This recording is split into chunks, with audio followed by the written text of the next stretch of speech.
I won't bore you with a discussion of automotive purchasing trends. All you need to know is that subcompact luxury SUVs are hot. That's with 2 T's. Maybe add an exclamation point or 3. You get the gist. Tiny luxury SUVs are all the rage, and now Lexus has one called the UX. That stands for Urban Crossover.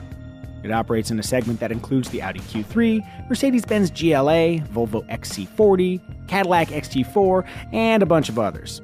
Built from the same TNGA platform that underpins the Toyota CHR, the UX shares the CHR's 103.9-inch wheelbase. But to be clear, the UX is not simply a Lexusized CHR. It's lower, wider, and nearly 6 inches longer. Of course, those dimensions have implications for interior space. With the subcompact Toyota CHR as our yardstick, overall legroom is essentially the same, but a lower roof naturally means less headroom. The actual numbers depend on whether or not you have the sunroof or the F-Sport seats, but in our tester at 5'10", I fit with more than adequate clearance. Hard cut to the back seats and my knees barely clear. There's good headroom, but just like the CHR, the rear quarters of the Lexus UX create a sense of visual claustrophobia.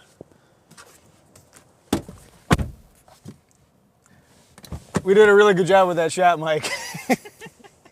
Okay, it's not quite as claustrophobic feeling as the CHR. Nothing is as claustrophobic as the CHR.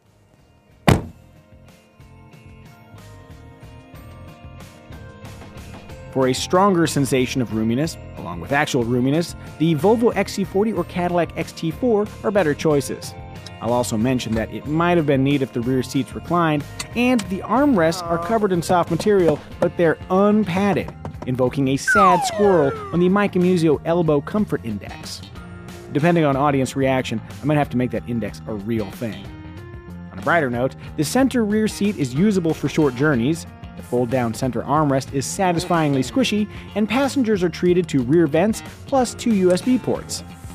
Open the power tailgate and you'll find 21.7 cubic feet to fill, a more than respectable number for the segment. For an even larger, not quite flat load floor, just lower the seat backs. You'll probably have to drop the headrest to do so, but they flip forward conveniently, just like in the Corolla hatchback. Before departing the interior, let's bust out some rapid-fire observations. There's an analog clock, for the millennials. Volume and tune inputs for the audio system are made with these weird rollers and buttons instead of knobs. The front seat armrests are well padded. Center console storage is accessed through a 2-way cover, just like other Lexuses. The glove compartment has a 2-level divider. This extending sun visor is failing at its job. The overall interior motif looks modern and premium, a sense confirmed when you touch the soft bits, and contradicted when you scratch hard plastics. And lastly, look! A CD player.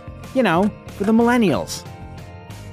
In powertrain land, there are 2 choices. First is a 2-liter 4-cylinder engine teamed with a continuously variable transmission in the UX200. CVTs have a bad rep among car reviewers, but the UX uses the same launch gear technology as the CVT in the Corolla hatchback. And honestly, I like that CVT. It's funny how all those Corolla bits in a Lexus are a good thing. Bottom line, choose the UX200 and you probably won't hate how it drives. Plus, it's quite efficient. Engine option 2 is an all-wheel drive hybrid powertrain found in the $2,000 pricier UX250H, and it's an interesting one. In front, there's a 4-cylinder engine teamed with a pair of electric motor generators. In back, a third motor drives the rear wheels, enabling all-wheel drive traction at speeds up to 43 miles per hour.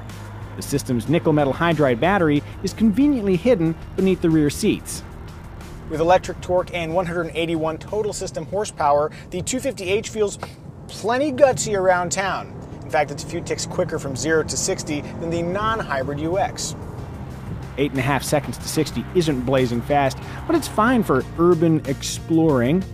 The hybrid's smooth power delivery when accelerating is contrasted by maddeningly sensitive brakes.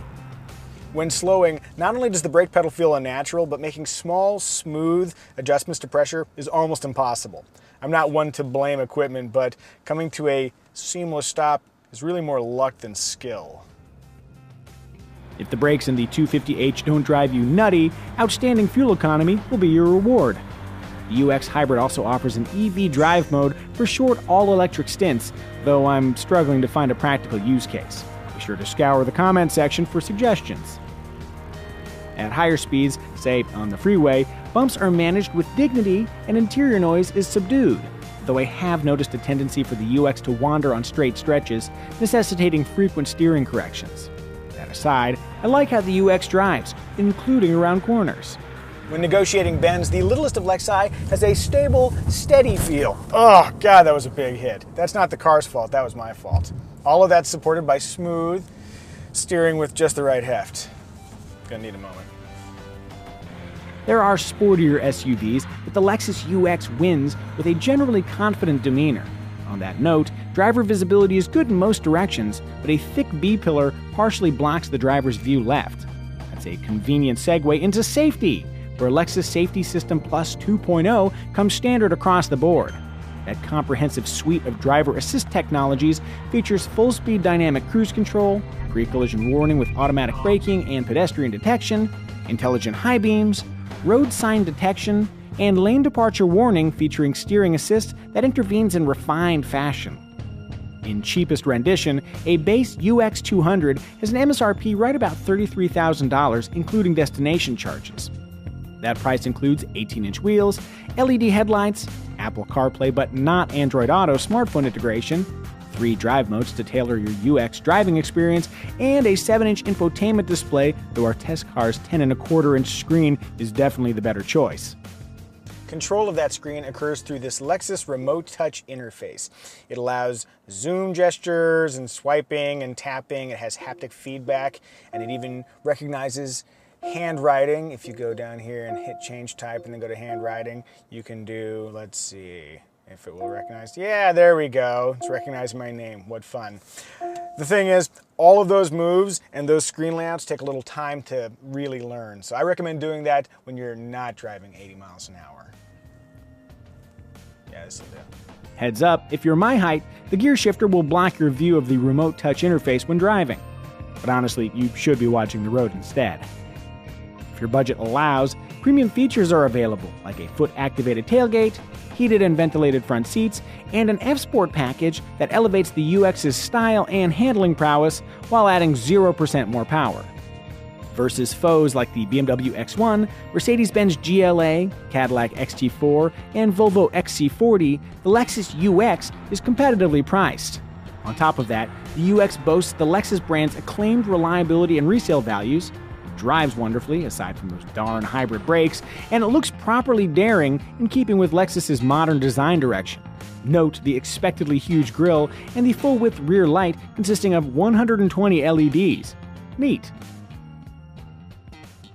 Ultimately, there are roomier and sportier choices, but the Lexus UX succeeds at being the Lexus of subcompact SUVs. And honestly, that's all it needs to be to sell like hotcakes. That's better.